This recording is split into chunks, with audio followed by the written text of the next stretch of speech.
This is a direct quote from Gandhi. A non-violent person talking like this? Either non-violence has a different definition, or somebody doesn't know what he's talking about.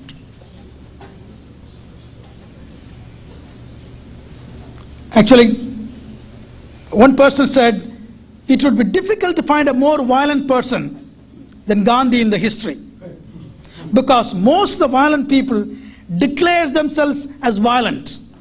Except Gandhi, who cheated the entire world, portraying himself as a pacifist. But in fact, he was a hardcore violent person within himself when it came to protecting his evil Hindu caste system. That is exactly the truth.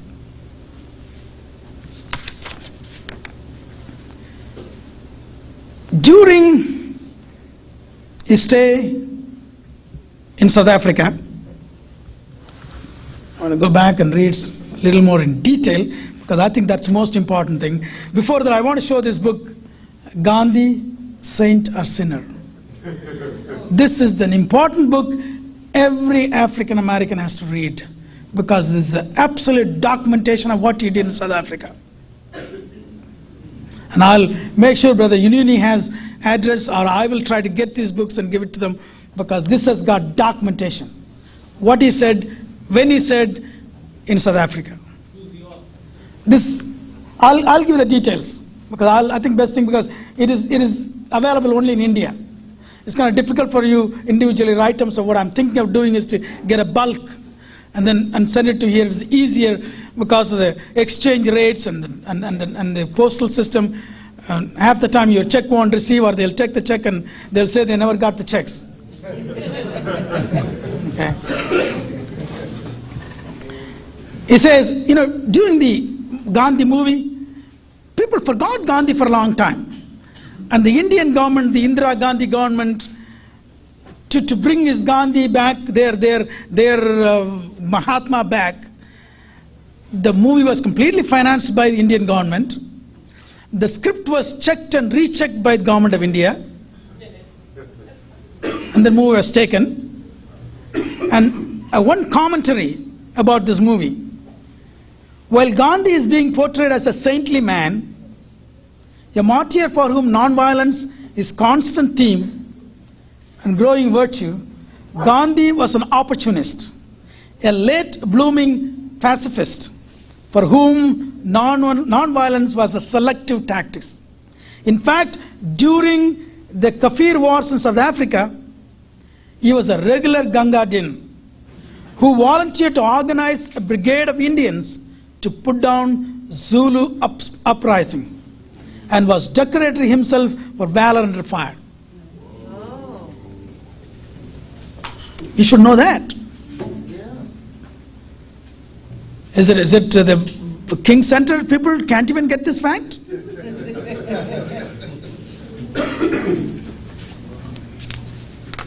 And I want to quote some of his writing when he was in South Africa.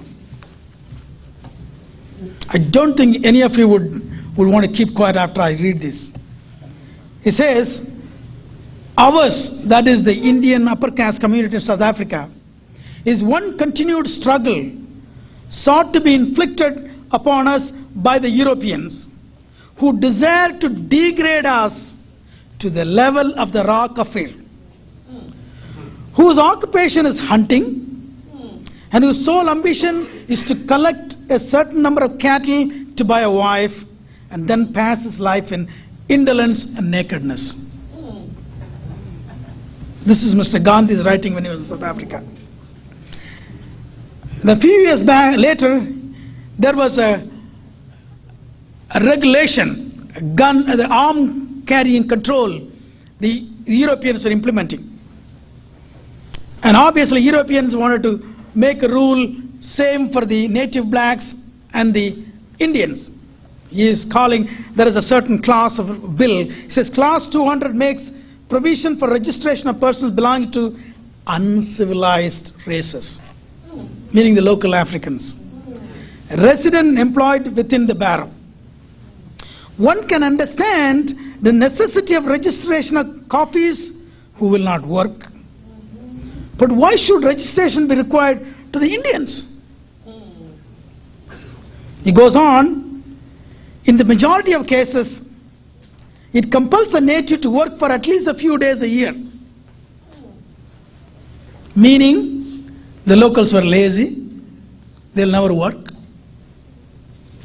Then he goes on another time, we believe as such in the purity of race as we think as the whites do, by advocating the purity of all races. This is Mr. Gandhi's statement. We believe in purity of races as much as the Europeans believe in purity of races. So far as British Indians are concerned, such a thing in particularly is unknown of mixing races. If there is one thing which the Indians cherishes, when I say Indians, it means upper caste, cherishes more than anything else, more than any other person, it is the purity of the type or race. Aryan. Now, can you call Hitler calling himself Aryan, the Aryan race? You know where he got the Aryan, even back to India? You know the swastika sign? You know where he borrowed that from? From the Hindu religion. That is a sign of Hindu religion. That's where he borrowed. The Aryan purity and the sign, swastika sign, both came from Hindu religion. And that is what he is re-emphasizing here. So, this book goes through much more in detail about Mr. Gandhi. So you have a non-violent Gandhi and a racist Gandhi, which is really, see, the mistake a lot of our people make, the whole non-violence or violence. When the word violence is used, right away they think as a gun or a dagger or a stick, a blood. No, it's much more than that. You can be a non-violent person. Let me redefine that. You can be an extremely violent person without using a gun or a knife. That is what they have done to the Untouchables. The day a child was born, they said you are untouchable, you are worth for nothing, you have no brain, you can't think, you can't teach, you can't do anything. So he completely destroyed the person.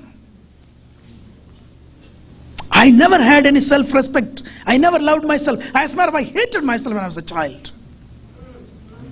That is much more cruel violence than if somebody would have taken a gun and shot me down. People have to understand when the word of violence and non-violence is being used to their advantage. It requires a little bit of education. And sometimes we were denied that education. Or most of the time we were denied the education. But it's about time that we wake up. Because that is where I'm coming back. The Gandhi who killed the Untouchables has the same ancestry as the African Americans of this country. So how can you glorify this man who not only killed the Untouchables in India, but also went against the Africans in South Africa, and then you are glorifying here in this country? Last year, during October, that is the time this guy was born, October some date. The Hindus in this country are very powerful. They have a lot of money. They can buy any politicians. They obviously bought some city council members in Atlanta. So they said, we want to name a street after Gandhi. Right next to King Center. With the blessing of Mrs. King. So, This brother, African American council brother, fine. He moved a resolution.